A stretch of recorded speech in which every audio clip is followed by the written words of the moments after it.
seemed right that it would be the anniversary. It seemed almost too perfect that today would be the day. But it would be the same day you're on from the time you first saw her. How ordered it all was. How simple and true and right. How simple and true and right. Like the very first time you saw her in the park drinking her drink. Like you gave life to her somehow. Like she just existed from that moment on. Right. You imagined her and there she was, taking her drink on the park bench that evening like she always did. Looking at the little quacks, neither interested nor disinterested. Just blank looking. She looked blank to you, and just then you realized that this is what attracted you to her. Her blankness. That's right. And as you followed her home that night from the park, and followed her the next morning and afternoon, you started giving her different personalities the same way you did to the hundreds of blank people you had followed about town. And in certain angles, certain lights, she became different people from your past, your distant past. And by the end of the first week, and after following her in and out of the shops, in the parks, and on and off buses, and as you looked at her, sitting on the park bench and taking her drink, and looking blankly at those little quacks, you decided there and then who she was to you, John. You decided you were looking at my mother. Your mother? Haven't we done that before? Well, I don't know. I'm sure we've used your mother. Really? A little time ago. Are you certain? Certain? No, I'm not certain. Then just use it, carry on! Your much younger mother, before you were born, before she married your father, the young woman you had followed that first week and was following every week since, meant this to you. Right. She may be going about her own life, but what was important was that she was your mother to you. Simple. So as you showered that morning and walked around your flat, unconnected images and stories all featuring your mother and father seemed to follow you about. Traces of them started to stink up one room, making you walk to another room. Nice image. Thanks. As a little boy, you'd be up early. A woman with a sick stomach and sat at the kitchen table facing the soggy cornflakes with your father, droning on about work.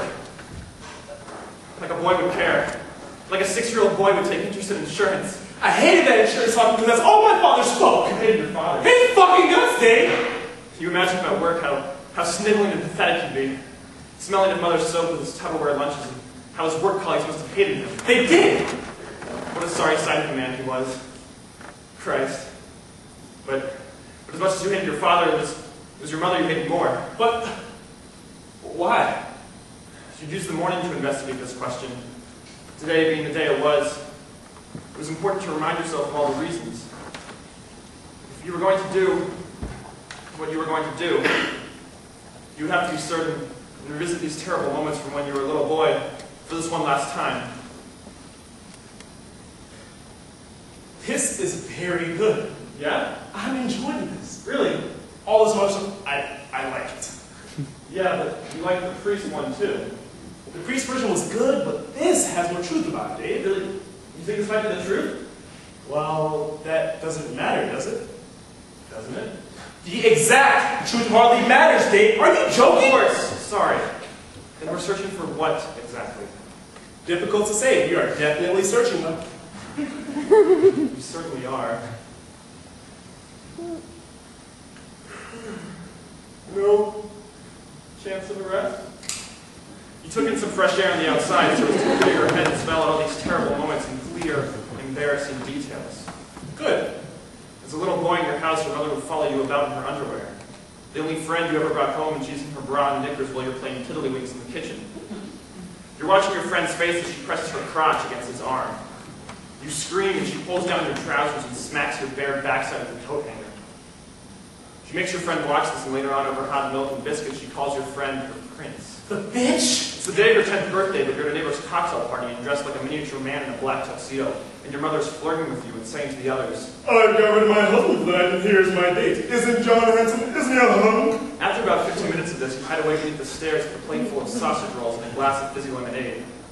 You sit in the darkness and sing happy birthday to yourself till you're hauled out by a man, your mother grabbing you by the neck and placed in the middle of the room, and telling you to sing that song. Sing that song you sing, mother elephants. Sing it, sing it, sing it, sing it, sing it, sing it, sing it, sing it. She gets the dulcet clap beyond my sausage roll belly begins to mix with all that is. It mixes bad. I'm on my hands and knees and being sick on the neighbor's run.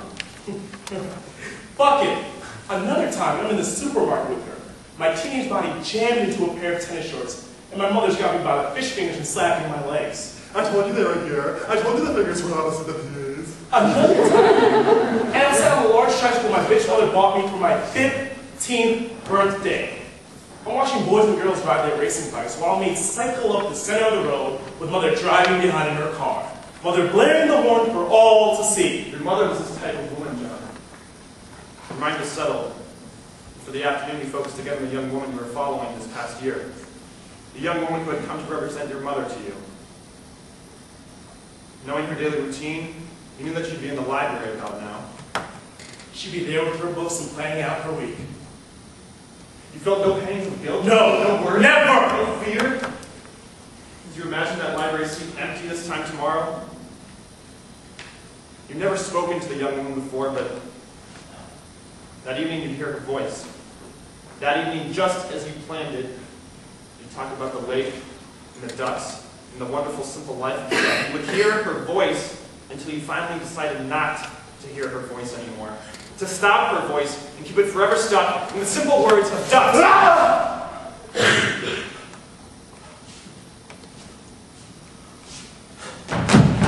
Already in my mind, I returned home from the park, Dave. On the side of my flat, neither tense nor calm, Dave. I move about with a glass of wine, feeling the carpet on the soles of my feet, and feel pleased that no blood has marked me. It's like I'm reborn somehow, or perhaps yet born. I do like it. I've erased the images of my mother from my past, those wicked stories I drank about all of these years. My mother both ceases to exist or ever exist to me. In the morning, I'll wake up and I'll start a new life, Dave. In the morning, the ducks will find the young woman's dead body in the bushes.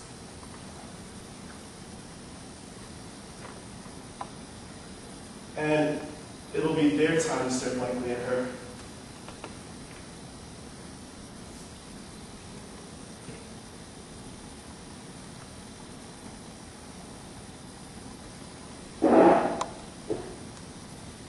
Well?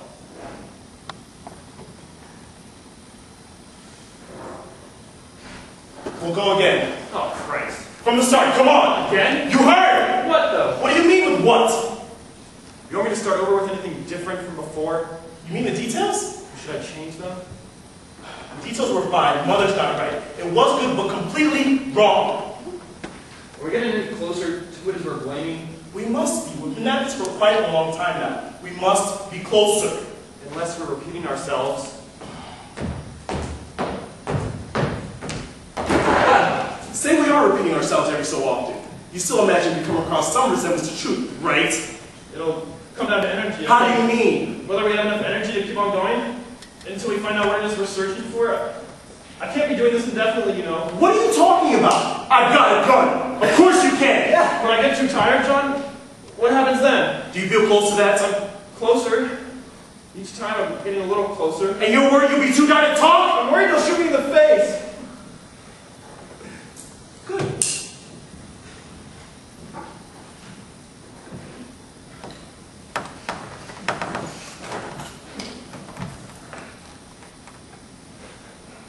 Have you started to fantasize about the time when we eventually reach the truth?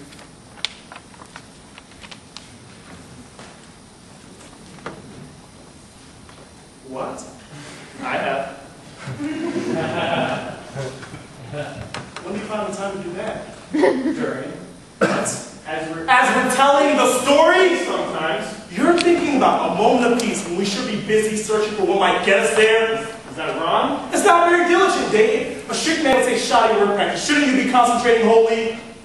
The brain wanders. Is it any wonder you spent all this time when you've got your sights on the prize? Stick to the details, Dave. Isn't that the problem with people? They've got no concern for the now. I have concern for the now. I'm doing my best, you know. A little more concentration would help. But what happens when we run out of words? Impossible. Is it? Think about it. It's impossible to run out of words. At least we have that to be thankful for. Shit.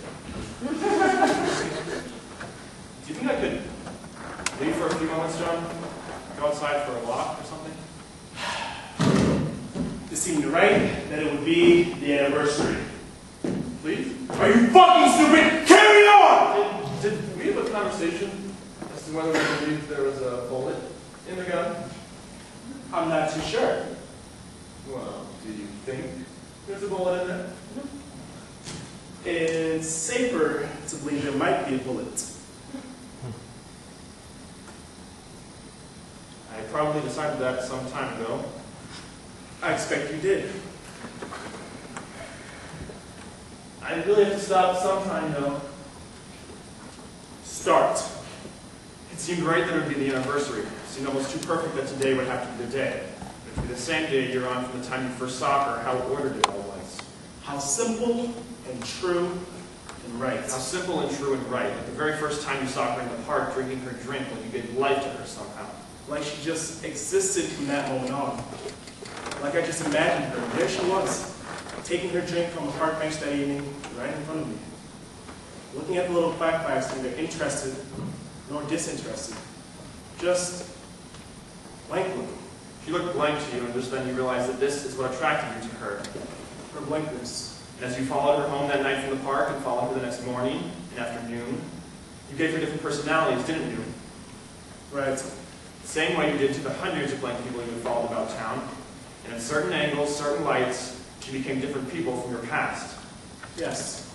And by the end of the first week, and after following her in and out of the shops, in the parks, and on and off buses, and as you looked at her, sitting on the park bench and taking her drink, and looking blankly at those little quacks, you decided there and then who she was to you. You decided you were looking at your...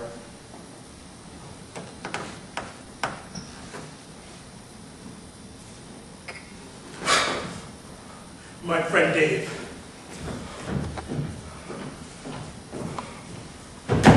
I decided I was looking at my friend Dave. The young woman you had followed that first week, and was following every week since, she meant this to you. Yes.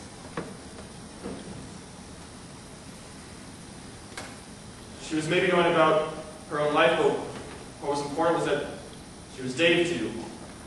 Simple. So as you showered that morning and walked around your flat, unconnected images of stories, all featuring you and Dave, seemed to follow you. Traces of Dave started to stink up one room, making you walk to another room. As a little boy, I'd be up early, woken with a sick stomach, sat at the kitchen table in front of a soggy cornflakes, and Dave already sat there talking to my dad. Sat there dressed in neatness, skin buff clean, hair parted tidy, and Dad and Dave talking the insurance talk. You hated that insurance talk, because that's all your father spoke. You hated your father. Hate his fucking guts, Dave! But as much as you hated your father, it was your best friend Dave you hated more. But why? You used the morning to investigate this question. Today being the day it was important to remind yourself of all the reasons you hated Dave. Can you stop that? If I was going to do what I was going to do, I would have to be certain to visit all those terrible moments of my life with Dave for this one last time. I took in some air in the outside and started to spell out all those terrible moments with clear, embarrassing details. John, please.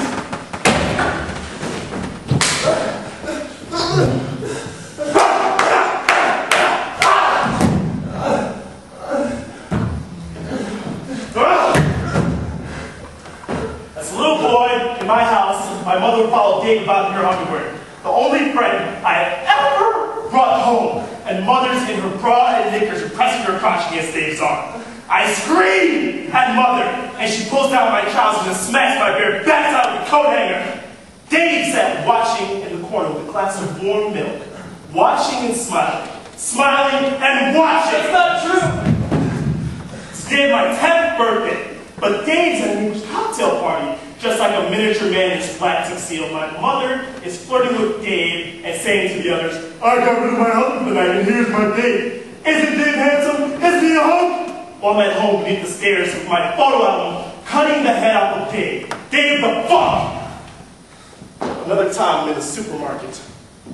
My teenage body jammed into a pair of tennis shorts, and I see Dave next to the fish fingers. with the girl I love. A little sneer stuck on Dave's face, and the girl I love laughing at my tennis shorts.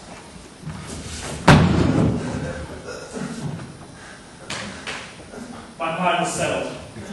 Before the afternoon, I focused again on the young woman I'd longed for this past year. The young woman that had come to represent Dave to me.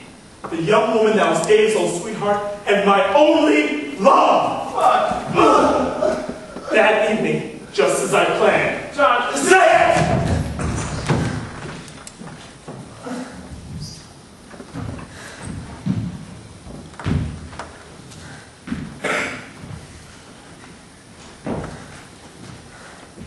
that evening,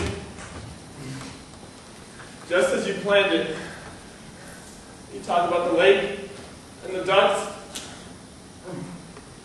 and the wonderful, simple life of the duck. You would hear her voice until you finally decided not to hear her voice anymore. Stop her voice and keep it forever stuck in the simple words of ducks. Already in my mind, I returned home from the park, Dave. I'm inside my flat, neither tense nor calm, Dave. I move about with a glass of wine, feel the carpet on the soles of my feet, and feel pleased that no blood has marked me. And it's like I'm reborn somehow, Dave. Or perhaps yet born. By doing what I did, I erased the images of my best friend from my past. Those wicked stories I dragged around for all of these years. Dave both ceases to exist or ever exist to me. In the morning, I'll wake up and start a new life. Dave! In the morning, the ducks will find the young woman's dead body. And it'll be their time to look blankly at her!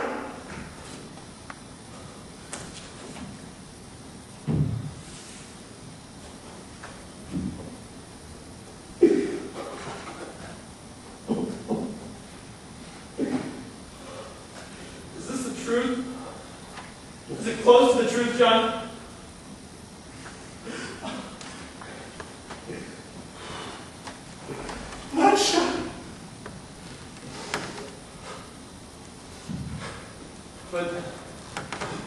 But the truth doesn't matter to us, does it? Doesn't it? The exact truth hardly matters, John. And we're searching for what exactly?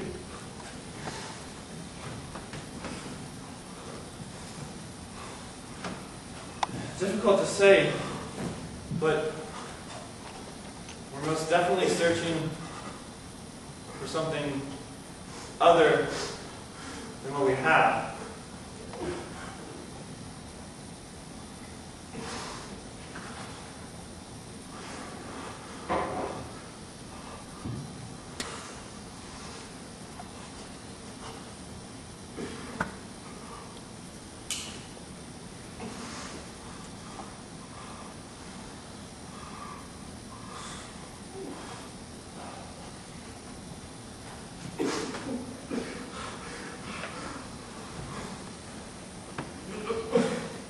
It seemed right that it would be the anniversary. It seemed almost too perfect that today would have to be the day. It would have to be the same day a year on from the time you first saw her. How important it all was.